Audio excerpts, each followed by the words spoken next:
Listo. Estamos como completando algunos datos de SOCIR. Entonces, esperemos que se conecten los demás.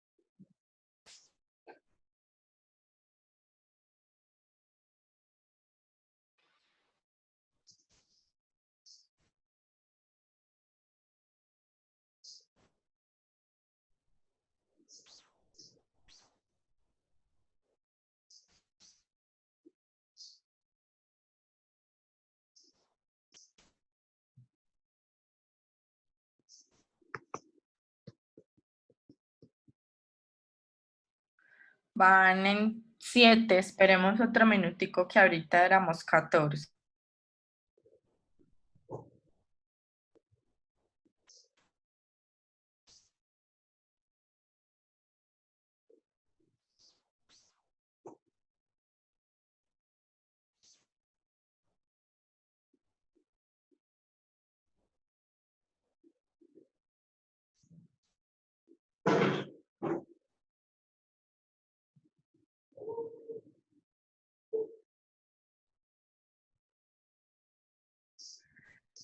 Bueno, muy bien. Entonces les voy a compartir mi pantalla.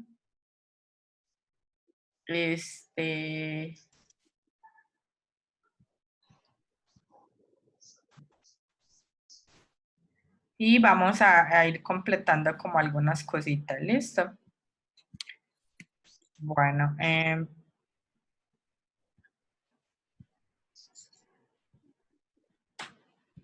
bien. Entonces, como les iba diciendo, sí, en su, digamos, en su carrera como lingüista, él no escribió el curso de lingüística general, sino que este libro que estamos abordando y toda su teoría fue, digamos, escrita por sus estudiantes. Entonces, los estudiantes fue los que fueron recopilando como todas las lecciones de los cursos que él dictaba, principalmente pues en Ginebra, pero también en Leipzig, ¿sí? Recordemos que él hizo parte de la escuela anterior a él, de neogramáticos, que eran aquellos que estaban estudiando el sánscrito para mirar qué relación tenía con las lenguas indoeuropeas o europeas y construir un proto-indoeuropeo, ¿sí? Entonces él hizo parte de ese círculo que empezó pues como con el método de la gramática comparada que todavía hoy sigue vigente. La publicación de este curso se dio en 1916 y 3 años después de la muerte de Saussure, él muere joven, ¿sí? Y pues fue, digamos, como muy lamentable para su círculo. Yo sé que está conectada porque me está fallando la red. Por favor, desconectar su micrófono.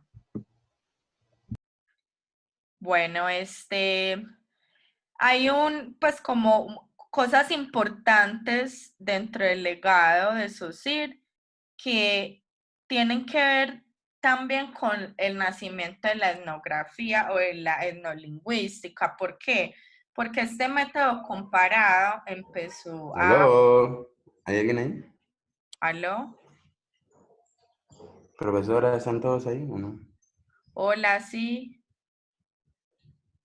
¿No me están escuchando? ¿Hay alguien en el salón? Hola, 1, 2, 3. Hola, ¿me están escuchando?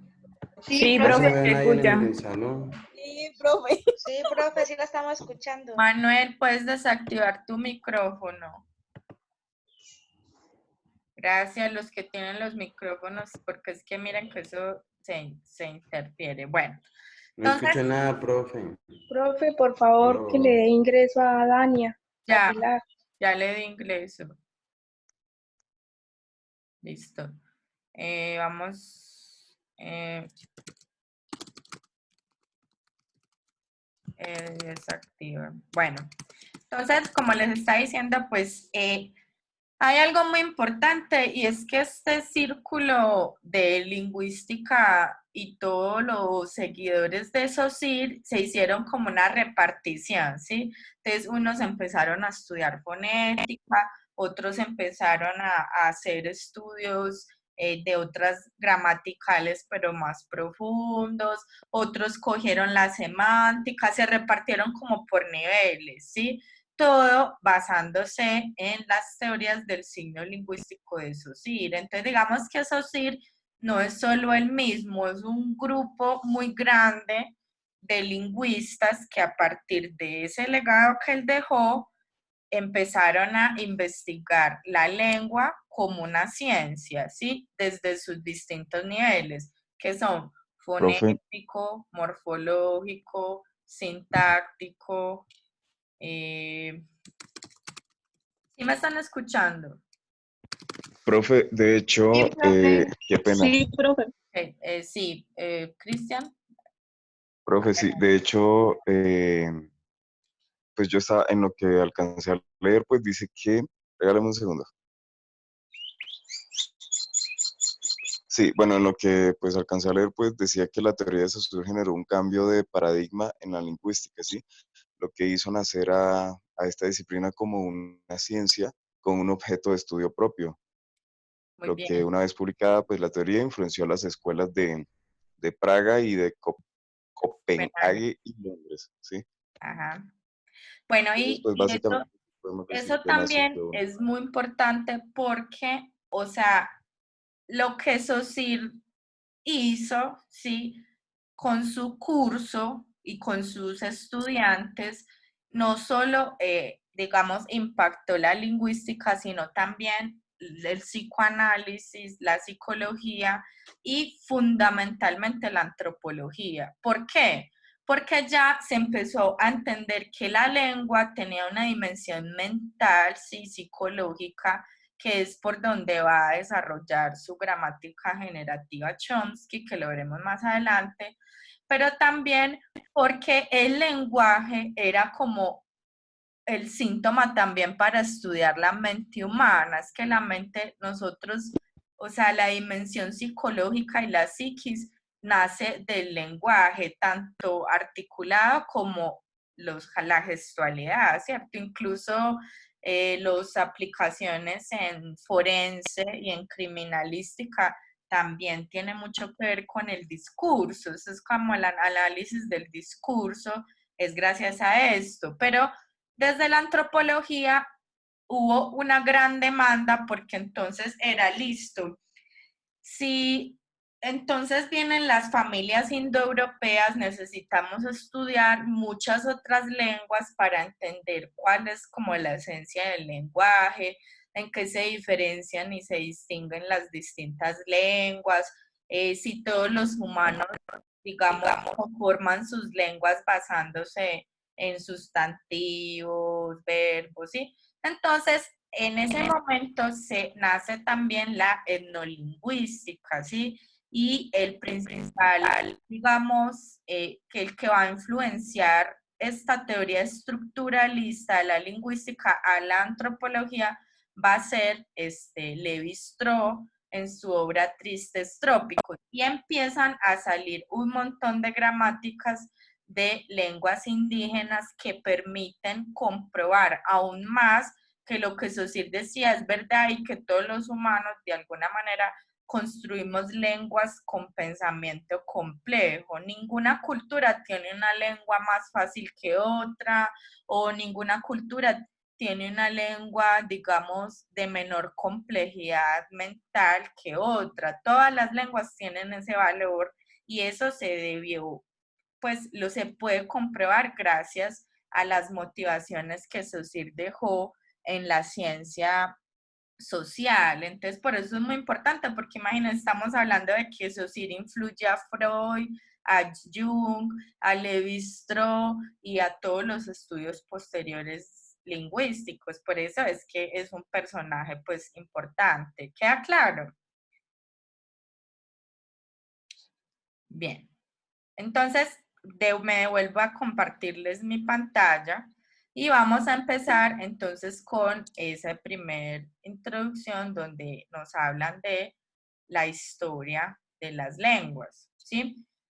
Recordemos entonces, miren, acá tenemos un mapa de lenguas, de las lenguas del mundo, ¿sí? En el mundo hay aproximadamente 8.000 lenguas, de las cuales 7, pues, o sea, el 99% están en peligro de extinción, porque como ya lo habíamos visto, las lenguas occidentales tienen una influencia sobre la economía y los pueblos que hace que se desaparezcan la mayoría de lenguas. Miren que acá tenemos una cantidad de lenguas que hoy día pues ya casi no se hablan. Si miramos Rusia, ¿cierto? Mire, Rusia tiene bastantes lenguas, ¿sí? Todos estos colores, las tungús, las lenguas túrquicas, las lenguas mongólicas, ¿sí? Sin embargo, predomina el ruso. Entonces, miren que esas diversidad lingüística, pues, se va perdiendo. El curso de lingüística general es importante porque es que a partir de ahí es que se establecen las familias lingüísticas que ya lo habíamos visto. Bien. Pensemos, bueno, antes de Saussure, en cómo fue esa antigüedad lingüística. Entonces, aquí les traigo una cita del Cratilo de Platón, que es un diálogo entre Sócrates, Cratilo y Hermógenes, ¿sí? Pues bien, Sócrates, yo, pese a haber dialogado a menudo con este y con muchos otros, no soy capaz de creerme que la exactitud de un nombre sea otra cosa que pacto y consenso. Creo yo, en efecto, que cualquiera que sea el nombre que se le ponga a alguien, este es el nombre exacto. Y si de nuevo se le cambia por otro y ya no se llama aquel, como solemos cambiárselo a los esclavos, no es menos exacto este que le sustituye que el primero. Y es que no tiene cada uno su nombre por naturaleza alguna, sino por convención y por hábito de quienes suelen poner nombres. Entonces, en este diálogo, esto es muy importante porque se van a establecer dos teorías acerca del lenguaje en la antigüedad, que es la convención y el naturalismo. Hermógenes defiende la convención, y eso lo sabemos hoy. De hecho, los nombres son súper arbitrarios, por eso Saussure habla de la arbitrariedad, porque ningún nombre está dado acorde a la naturaleza. Es más, miren que, por ejemplo, los nombres científicos de las plantas, pues muchas veces son unos nombres caprichosos que se lo pone el que lo descubrió, le pone su mismo nombre, pero no son cosas que realmente estén dadas por la naturaleza. Por ejemplo, ahorita que dan el ejemplo de Cúcuta, ¿sí? Como lugar de duendes, algo así. Pues realmente hay duendes en Cúcuta, uno no puede hacerse esa pregunta con respecto a los nombres, porque los nombres son arbitrarios. Yo me llamo Laura, pero mi mamá me puso ese nombre, pero a mí tampoco me preguntaron qué nombre quería, y vaya a ver si esa definición de mi nombre corresponde a mi realidad, ¿sí?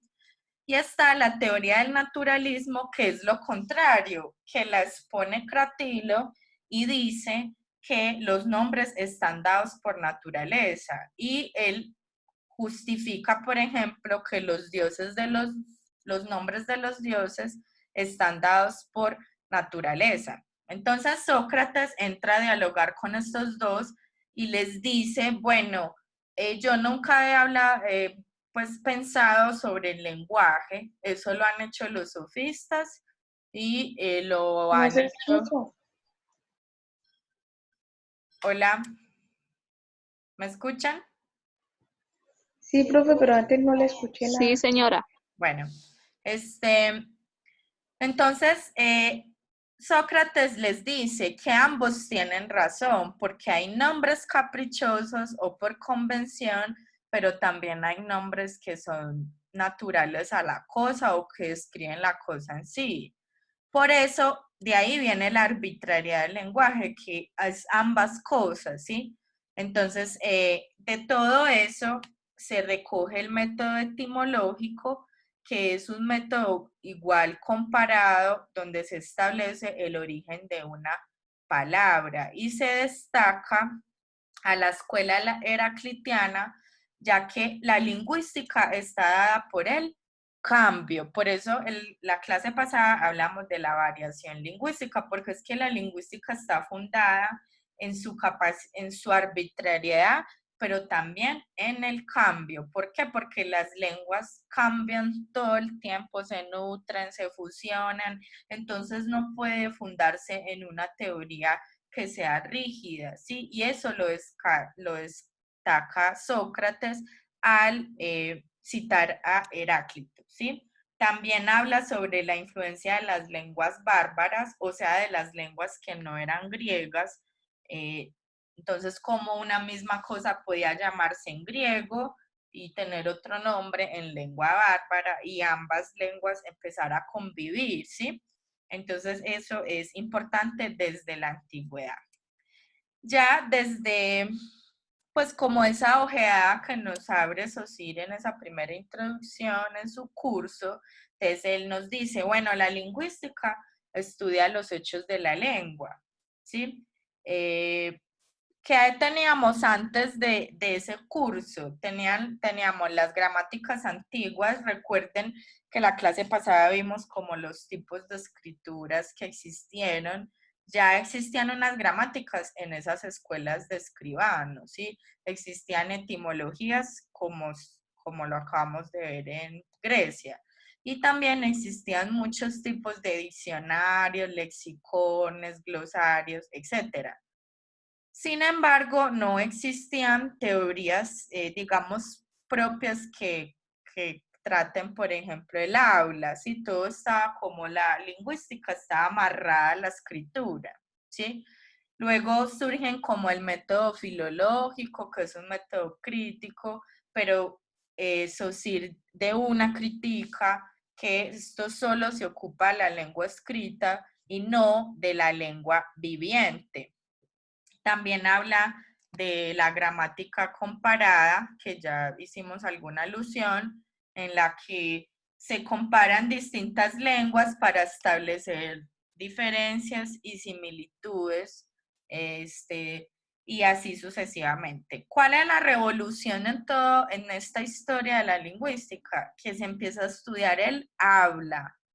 Si ya la lingüística no va a estar solo basado en la escritura. Recordemos esa línea de tiempo, el habla es muchísimo más antigua que la escritura, muchísimo. Entonces, Saussure por eso dice, bueno, pero ¿por qué no se contempla el habla dentro de la ciencia de la lengua? Eso es una pregunta muy bonita, ¿o no?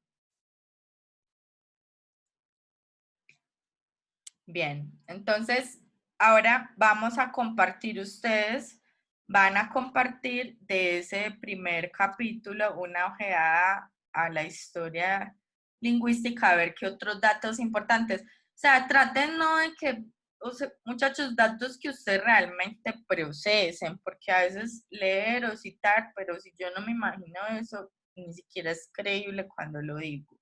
Entonces, ¿qué otros daticos nos da esa historia de la lingüística importante que tenemos en el texto? ¿Quién quiere participar de esa parte del texto? Ya Juliet nos había mencionado algunas cosas.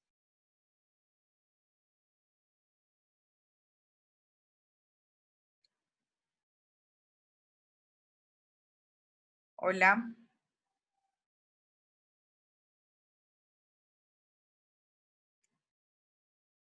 Hola. ¿Alguien que quiera participar? ¿Sí me están escuchando?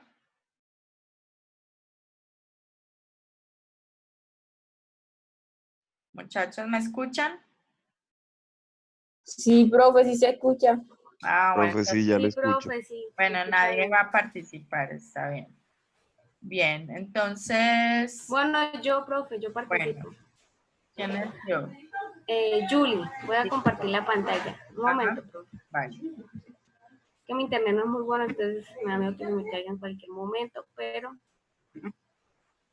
ahí ya pueden visualizar las diapositivas, ¿o no? ¿Me escuchan?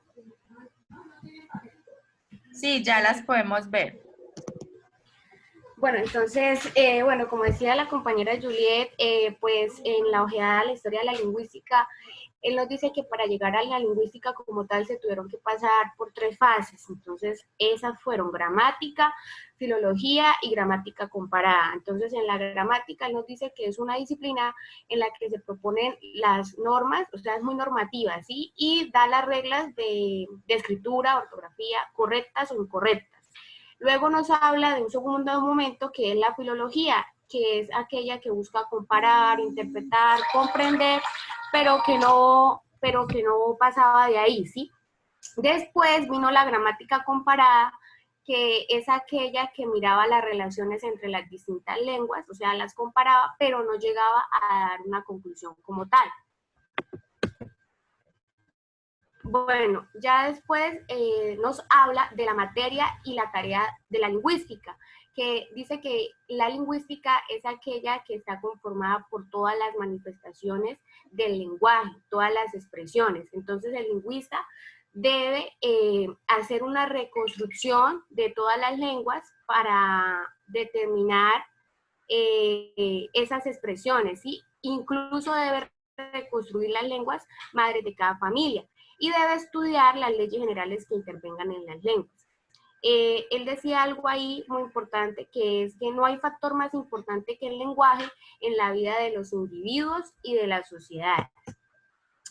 Bueno, ahora en el objeto de la lingüística, él nos dice que la lengua es un sonido, es la expresión de una idea y viene de la correspondencia del latín, ¿no?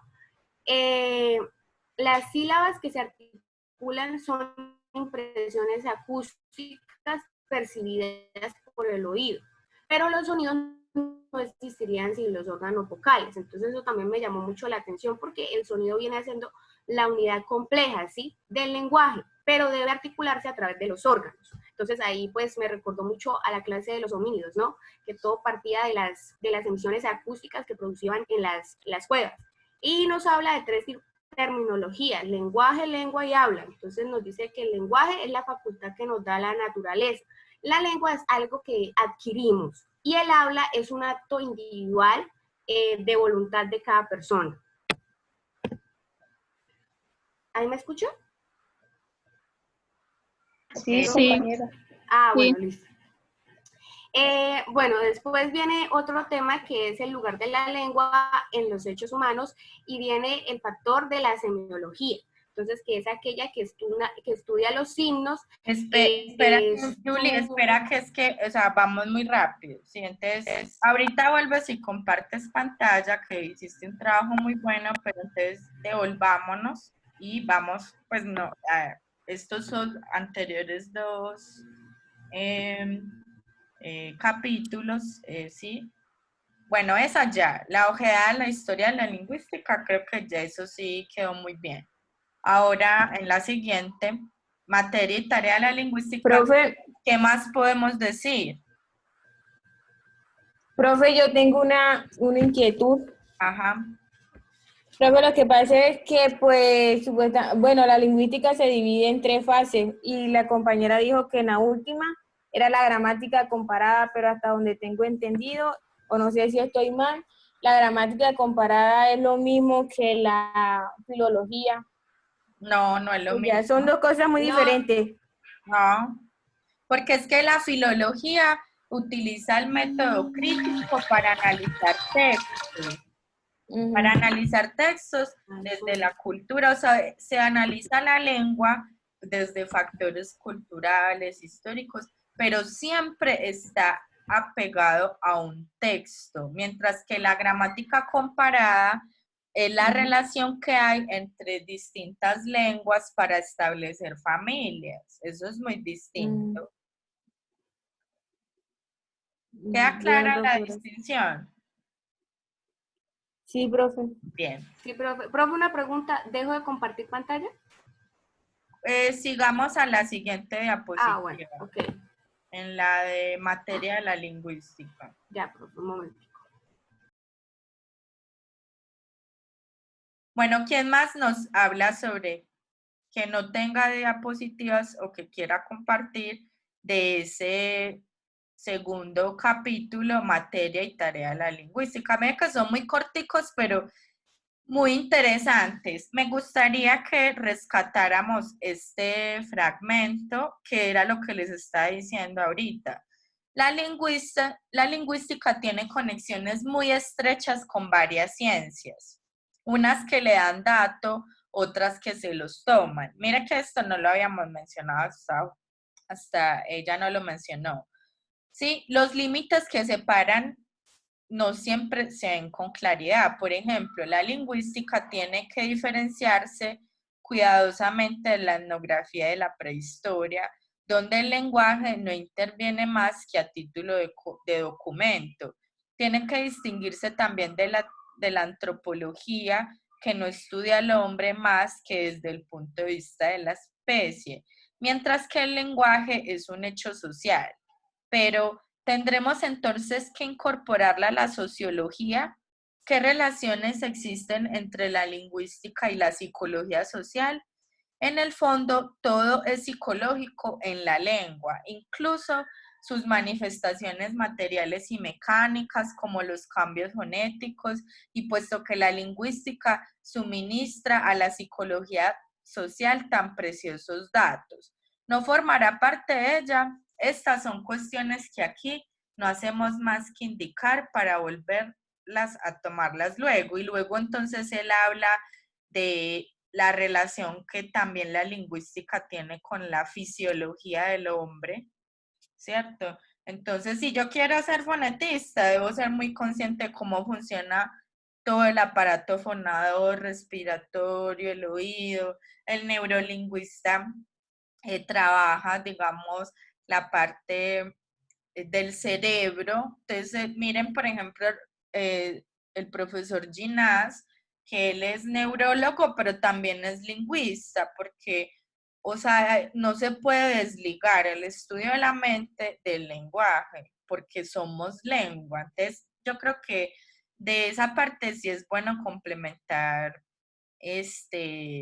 Entonces, miren que la lingüística tiene muchísimas, también él habla sobre si la lingüística tiene una utilidad. Hoy por hoy, quizá en ese momento como que todo estaba muy supeditado al estudio de las lenguas desde el punto de vista gramatical, la traducción y demás, y a la escritura. Sí, pero hoy sabemos que la lingüística aporta demasiado. De hecho, muchachos, la web semántica, que es lo que nos permite esos buscadores como Google y demás, eso está fundado en la semántica, que es una rama de la lingüística.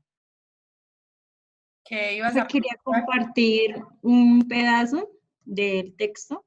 Ajá. Me pareció importante de acuerdo a lo que estabas diciendo. Entonces dice, en la vida de los individuos y de las sociedades no hay factor tan importante como el lenguaje. Sería admisible que su estudio no interesara más que a unos cuantos especialistas. De hecho, todo el mundo se ocupa del lenguaje, poco o mucho, pero en consecuencia paradójica del interés que se le presta.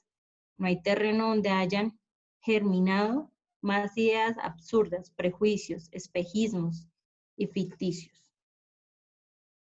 Muy bien. Y miren que de alguna manera, lo que yo les decía la vez pasada, muchachos, hay muy pocas personas que estudian el lenguaje. Por ejemplo, en nuestro ámbito, en Colombia, la lingüística es una carrera inmersa en otras. ¿Sí? Entonces, por ejemplo, solo hay lingüística como tal en la Universidad Nacional. Y sabiendo que el lenguaje es algo que nos atraviesa de todas las formas posibles, uno creería que deberían haber muchos lingüistas, pero no los hay. ¿sí? Son escasos. Bien, continuando al segundo capítulo, muchas gracias, Dania, por cerrar, que es el tercer capítulo, que es el objeto de la lingüística, la lengua, su definición. ¿Quién nos quisiera compartir algo sobre esto, complementando lo que dijo Julie? Profe, Dale, Aleja. profe, yo tengo una pregunta respecto. Sí. Cuando hablamos de materia lingüística, ¿está relacionado con las manifestaciones del lenguaje humano? O sea, cuando hacemos referencia a los pueblos salvajes, a las naciones civilizadas y todo eso, ¿no? ¿Qué? No Es que te yo entiendo. estaba leyendo algo en internet relacionado con eso y me apareció eso, entonces no sé No te si entendí nada. ¿Qué? ¿Me vuelves a repetir? cuando hablamos de materia lingüística, ¿Qué? está relacionado, digamos, con las manifestaciones del lenguaje humano, cuando hablamos de pueblos salvajes, naciones civilizadas y todo eso. Pues pueblos salvajes, por ejemplo, eso es un manejo del lenguaje muy peligroso, porque pueblos salvajes no existen, ¿cierto? Eso es racista, ¿sí? Hablar de un pueblo salvaje es una noción racista, porque ya dijimos que todas las lenguas son igual de complejas sin importar el tipo de civilización, son pensamiento complejo. Puede ser una cultura aislada en el Amazonas o el francés que se habla en África. Son todas lenguas complejas, ¿sí? Y claro, es que la lingüística estudia todos los hechos del lenguaje humano, pero hoy por hoy también de otros lenguajes, ¿sí? Entonces la lingüística, por ejemplo, computacional, también está muy ligada a la matemática, pero en general el objetivo principal de la lingüística es estudiar el lenguaje desde sus distintas dimensiones, el lenguaje humano desde sus distintas dimensiones. Y si hablamos del lenguaje humano, es todos los humanos del mundo. ¿Listo? Ah, listo, profe, es que tenía esa inquietud porque uno busca en internet y eso es lo primero que aparece. No, pero yo preferiría que no nos saliéramos del texto. Ah, Porque listo. el Sí, texto lo es deja que tenía claro. esa inquietud.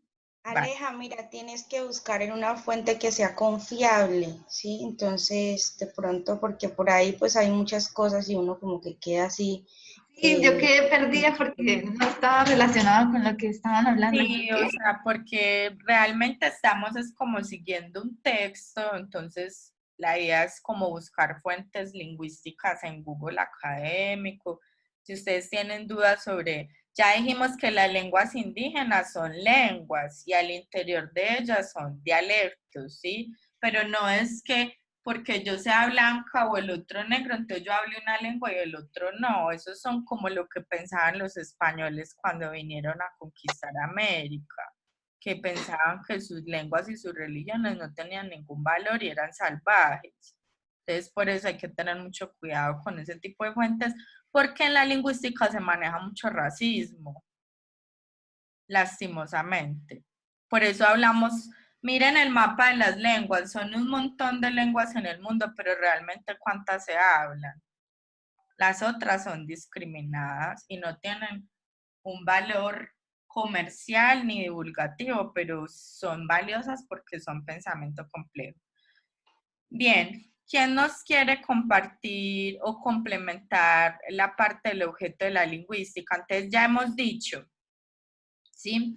Que el objeto de la lingüística son el lenguaje humano, los hechos del lenguaje humano en todas sus dimensiones y desde todas sus relaciones, desde lo fisiológico de cómo se produce el lenguaje, desde el sonido, desde la gestualidad, desde lo histórico, desde lo cultural, que ya habíamos hablado la clase pasada, ¿recuerdan?